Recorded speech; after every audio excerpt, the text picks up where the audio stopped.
ओम नमो भगवते वासुदेवाय। ओम नमो भगवते वासुदेवाय। ओम नमो भगवते वासुदेवाय। महात्मानस्तु मां पार्थ दैवीं प्रकृतिम् आश्रिताः भजन्ति अनन्यमनसो ज्ञात्वा भूतादिमव्ययम्। पार्थ, हे पार्थ, तु किंतु महात्मानः महात्मागण दैवीं प्रकृतिम् आश्रिताः दैवी प्रकृति का आश्रय कर अनन्यमनसः अनन्य चित्त होकर माम मुझे भूतादिं च अव्ययं ज्ञात्वा समस्त भूतों का आदि कारण और अविनाशी जानकर भजन्ति भजन करते हैं। अनुराग, हे पार्थ, किंतु महात्मा गण दैवी प्रकृति का आश्रय कर मुझे समस्त भूतों का आदि कारण तथा अविनाशी जानकर अनन्य चित्त से निरंतर मेरा भजन करते हैं। तो पहले वर्णन किसका हुआ था? दुरात्मा। अभी किसका शुरू हो रहा है? हरि ओम सहना भवतु सहनौ भुनक्तु सह वीर्यं करवावहै तेजस्विनावधीतमस्तु मा विद्विषावहै। ओम शांति शांति शांतिः। ओम अज्ञानतिमिरान्धस्य ज्ञानाञ्जनशलाकया चक्षुरुन्मीलितं येन तस्मै श्रीगुरवे नमः। जय श्री कृष्ण चैतन्य प्रभु नित्यानंद श्री अद्वैत गदाधर श्रीवासादि गौरभक्तवृंदा। हरे कृष्णा कृष्णा कृष्णा हरे हरे, हरे राम राम राम हरे हरे। हरे कृष्णा। तो मोघाशा मोघ कर्माणः, वो जो वर्णन था कि दुरात्माओं का आशा कर्म और ज्ञान कैसे विफल हो जाता है। क्यों? प्रकृति मोहिनीम श्रिताः, मोह में डालने वाली राक्षसी आसुरी प्रवृत्ति का वो आश्रय लेते हैं। तो प्रकृति मोहिनीम श्रिताः, अगर कोई मोहग्रस्त करने वाली प्रकृति का ही आश्रय लेगा तो मोहित नहीं होगा तो क्या होगा? तो प्रश्न ये आता है कि क्या ऐसे कोई लोग होते हैं जो कभी मोहग्रस्त नहीं होते हैं? या दूसरी भाषा में, Who are those who respect you, Krishna?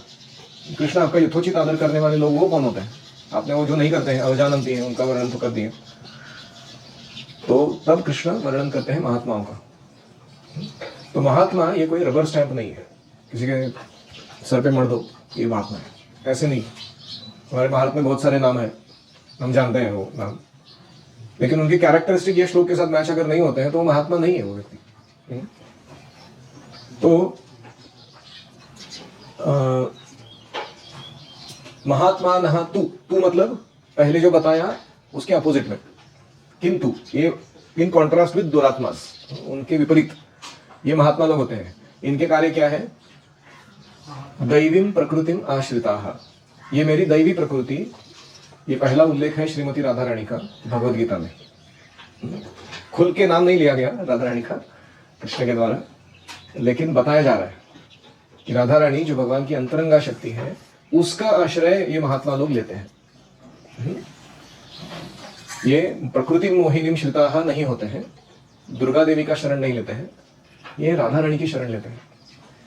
कैसे लेते हैं? भजन्ति अनन्य मनसः, अनन्य चित्त होकर, दूसरा कुछ विचार मन में न लाते हुए ये भजन करते हैं। किसका? माम, कृष्ण का। ज्ञात्वा भूतादिम अव्ययम।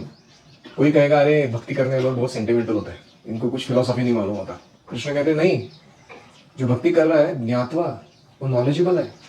भूतादिम अव्ययम, वो जानता है कि सारे भूतों का स्रोत आदि कौन है और कौन अव्यय है, इम्पेरिशेबल है, जो कभी नष्ट नहीं होता है, उसकी वो आराधना करते हैं। देवताओं की आराधना अव्यय नहीं है, क्योंकि देवता, उनके प्लैनेट और उनके फॉलोअर सब नष्ट हो जाते हैं, टिकेगा क्या फिर? या भूतादि नहीं है देवतागण, सारे जीवों की स्रोत नहीं है। तो ये नॉलेज है कि नहीं भक्तों को ठीक से? तभी तो वो भक्ति कर रहे हैं। और इसीलिए हमें भी इस श्लोक से प्रेरणा लेनी चाहिए। कृष्ण हालांकि बहुत सारे रूप धारण करते हैं, फिर भी हम कृष्ण से ही प्रेम करते हैं।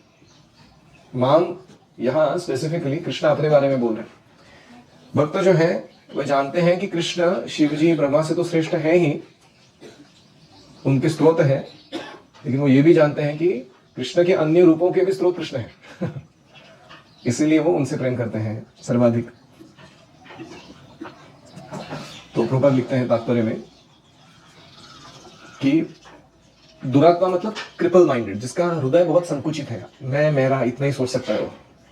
और महात्मा, महात्मा मतलब क्या है? लार्ज हार्टेड, बड़ा हृदय है उसका, विशाल। ये सोचता है कि everything belongs to God, I belong to God, you belong to God, everything in this creation belongs to God, therefore everything and every one of us should be engaged in service of God. क्योंकि सब भगवान से आ रहा है तो सब कुछ भगवान की सेवा में लगना चाहिए, ऐसे वो सोचते हैं। इसीलिए उनको महात्मा कहा गया है।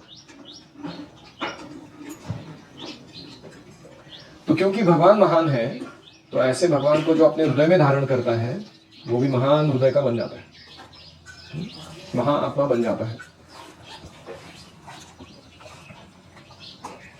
प्रभुपाद जी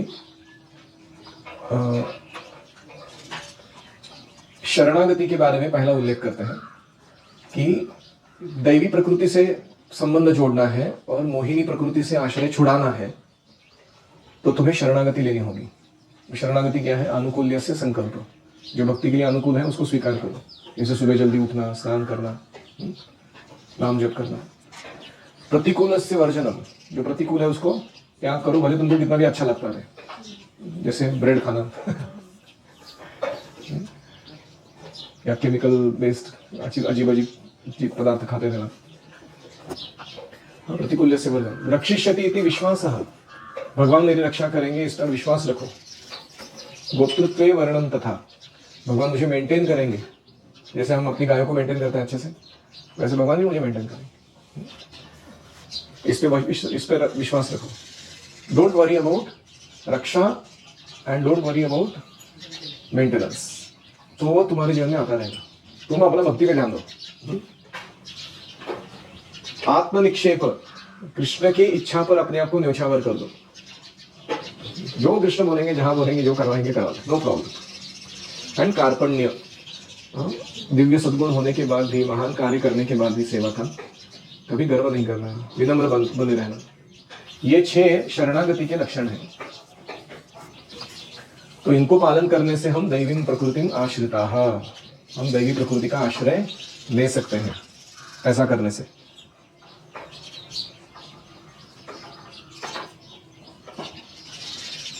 तो प्रीचिंग के समय हम लिबरल हैं कि हर एक जो जिस विष्णु मूर्ति की आराधना करना चाहता है, यहाँ तक कि कोई ब्रह्म ज्योति की या परमात्मा रूप की आराधना करना चाहता है, तो भी हम उसको स्वीकृत करते हैं।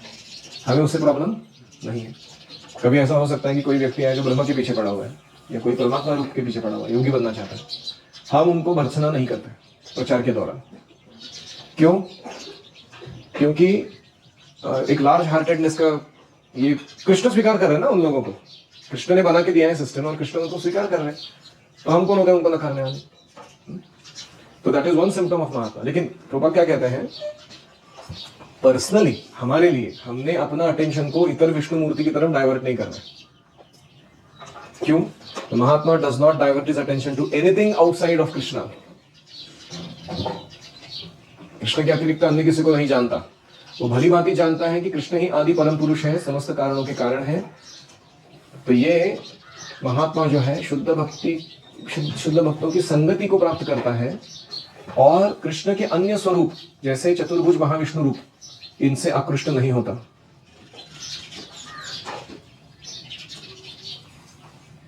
ये पॉइंट समझ में आया? B liberal for others and B conservative for yourself. दूसरों के लिए विशाल हृदय, वो जो वर्शिप करना चाहते हैं वो कर सकते हैं, ब्रह्म, परमात्मा, भगवान, कोई भी फीचर। लेकिन अपने लिए मैं सिर्फ और सिर्फ कृष्ण पर ध्यान केंद्रित करूंगा। इसको प्रभुपाद जी कह रहे हैं महात्मा। तो महात्मा के सिम्टम्स क्या है कोई पूछेगा, तो वो अगले श्लोक में बताते हैं लक्षण क्या है। सततं कीर्तयन्तो मां यतन्तश्च दृढव्रताः नमस्यन्तश्च मां भक्त्या नित्ययुक्ता उपासते।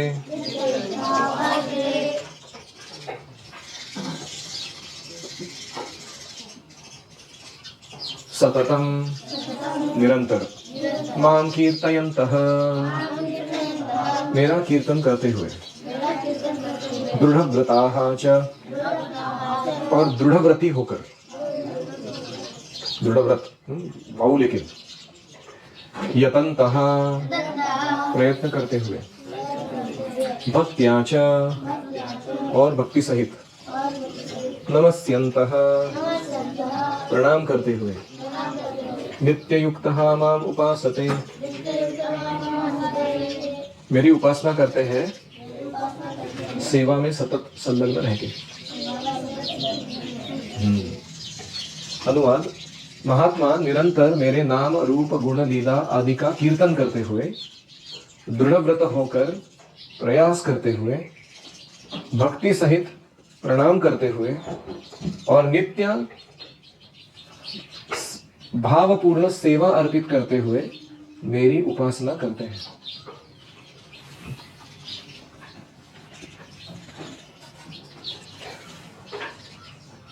तो भजन करना है ना, पहले वर्णन किया था भजन्ति अनन्य मनसः। तो भजन क्या है, कोई पूछेगा कौन सा भजन करना है एग्जैक्टली। तो इस श्लोक में माम शब्द बार बार आता है, रिपीट होता है।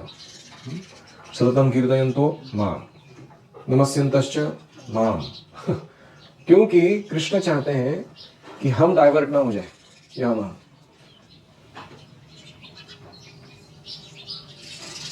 तो पहला है सततम कीर्तयन्तः।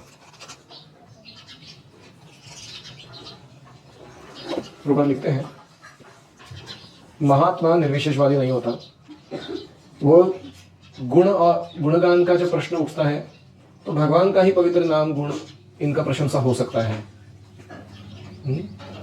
इम्पर्सनल चीजों का क्या गुणगान करेगा कोई, व्यक्ति का गुणगान हो सकता है। इसलिए जो व्यक्ति निराकार रूप ब्रह्म ज्योति के प्रति आसक्त होता है उसे भगवद गीता में महात्मा नहीं कहा गया है, उसको अन्य कहा गया है। अन्य तो आगे आएगा उसका वर्णन, दुरात्मा महात्मा एंड अदर्स, वो कैटेगरी में देखेंगे हम। तो महात्मा सदैव भक्ति के विविध कार्यों में विष्णु का श्रवण कीर्तन में व्यस्त रहता है। श्रवणम कीर्तनम विष्णु हो स्मरणम पाद सेवनम, और ये अंततः भगवान के साथ 5 दिव्य रसों में आदान प्रदान करता है, इसको महात्मा कहते हैं। और ये प्राप्त करने के लिए संबंध मनसा वाचा कर्मणा अपने सतत वो भगवान की सेवा में लगता है। तो ये पहला फॉर्मूला है महात्मा बनने का, काया वाचा मनसा, body word mind, BMW, body mind and words. हमको किसकी सेवा में लगाना है, भगवान की सेवा में। तो अभी आपका बॉडी लगा हुआ है क्या सेवा में, क्लास में बैठे हो आप सब्जी कटिंग कर रहे हो, माइंड लगा हुआ है क्या सेवा में, सुन रहे हो, एंड सेंसेस मतलब इंद्रिय लगे हुए हैं नोट्स निकालने में, सुनने में, समझने में। तो ये हुआ पहला काम, बी एंगेज्ड 24/7। अभी दूसरा पार्ट है दृढ़ व्रत रहना। ये क्या होता है, एकादशी करना, जन्माष्टमी मनाना, उस पर उपवास रखना, ये जो चीजें होती हैं दृढ़ व्रत की काम है ना। ये उपवास रखना कोई आसान बात नहीं होती बहुत लोगों के लिए। कुछ लोगों को तो चाय कॉफी छोड़ना भी बहुत मुश्किल काम है, बाकी तो छोड़ दो। लेकिन भक्त बड़े आसानी से करते हैं इन चीजों को, क्योंकि वो दृढ़ व्रत है। तो इसलिए जो दृढ़ व्रत रहता है उसे वांछित फल निश्चित प्राप्त होता है आगे चलकर। फिर अगला कहते हैं कि कठिन तपस्या की जरूरत नहीं है, सुखपूर्वक सरलतापूर्वक भक्ति के विधानों को स्वीकार करो गुरु के निर्देशन में। चाहे तुम गृहस्थ रहो, सन्यासी रहो, ब्रह्मचारी रहो, लेकिन फिर भी भक्ति करके महात्मा बनो। तो इसलिए दृढ़ व्रत का अर्थ यह नहीं कि तपस्या द्वारा शरीर को टॉर्चर करना, लेकिन दृढ़ व्रत का अर्थ यह है कि गुरु के आदेशों को पालन करते हुए भक्ति के कार्यों को दृढ़ता से करते रहना। जो बोला वो करने का, अपना मनगढ़ंत चीज नहीं करना।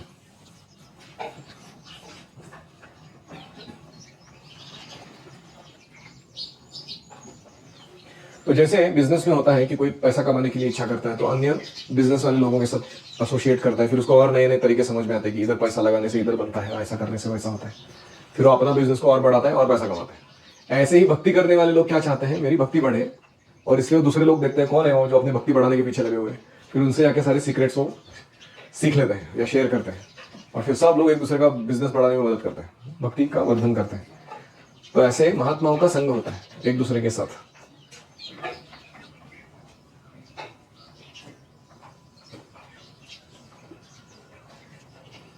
रघुनाथ दास गोस्वामी का उदाहरण है कि हर दिन वो 1000 दंडवत डालते थे वैष्णवों को, कम से कम, और ये व्रत था उनका। कैन यू इमेजिन 1000 दंडवत से डे? कभी सोचा आपने क्या होता है ये? हम दिन में कितने डालते होंगे? ज्यादा ज्यादा 20 या 50। 1000 दंडवत क्या होता है? प्रण लेकर वो भी, उसको कहते हैं दृढ़ व्रता।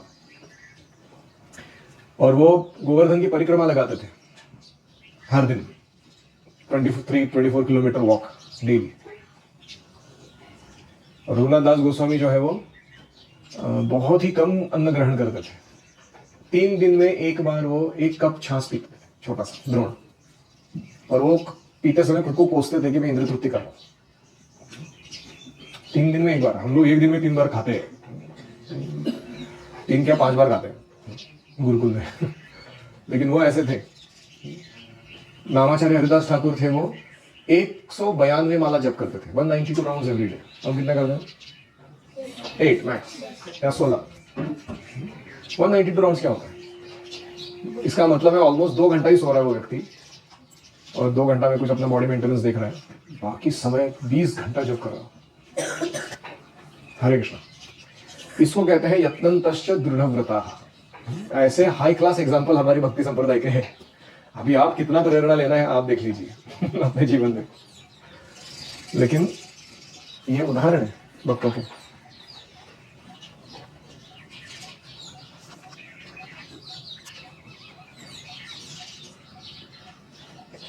ऐसे ही जितने बार हम शास्त्र पुनः पुनः रिवाइज करते हैं अगेन एंड अगेन, उतना ही हमारा जो भक्ति में दृढ़व्रत है बनने का जो मानस हमारा, वो अच्छा होता जाता है। और आप देखो जब शास्त्र पढ़ते तो हमको कैसा लगता है, क्या टाइम पास करवाने लाइफ में, भक्ति सब कुछ है, I should fully dedicate my self. तो ऐसे इसीलिए शास्त्र जो है वो भगवद्गीता भागवत नियमित रूप से श्रवण करना चाहिए। तो ये भी बहुत महत्वपूर्ण अंग है दृढ़ व्रत रहने का। शास्त्र अध्ययन रोज करना, specially Prabhupada books we should daily study.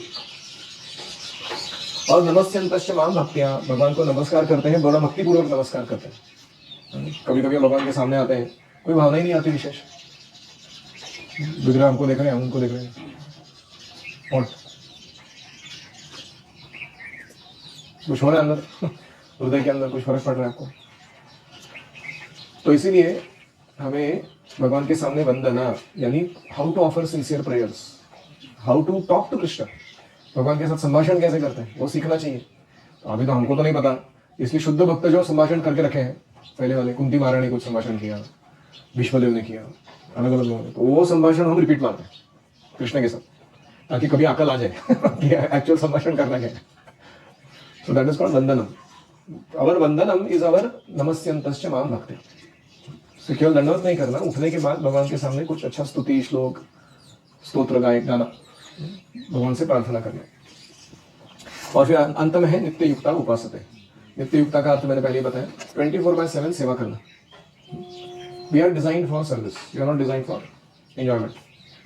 तो जितना हम सेवा अच्छे से करेंगे उतना महात्मा बनने के लिए हमारा प्रोसेस स्पीडअप हो जाएगा। बहुत बहुत धन्यवाद। किसी का कोई प्रश्न है?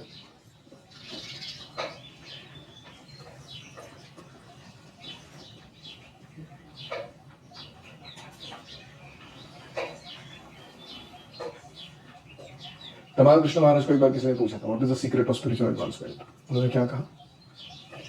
Increase the service to Guru and Krishna. अब देख रहे हो ना सर्वेंट ऑफ सर्वेंट में उनकी सेवा का क्वालिटी और सेवा का क्वांटिटी कैसे बढ़ाना है, उस पर वो मेडिटेट करते रहे, उससे प्रगति होती है। और कोई? महात्मा बनने के लिए हमें सेवा बढ़ानी चाहिए।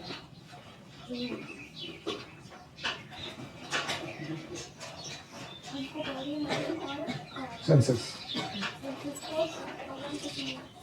बॉडी माइंड स्पीच, स्पीच मतलब वाणी, BMS, BMW, body mind and words.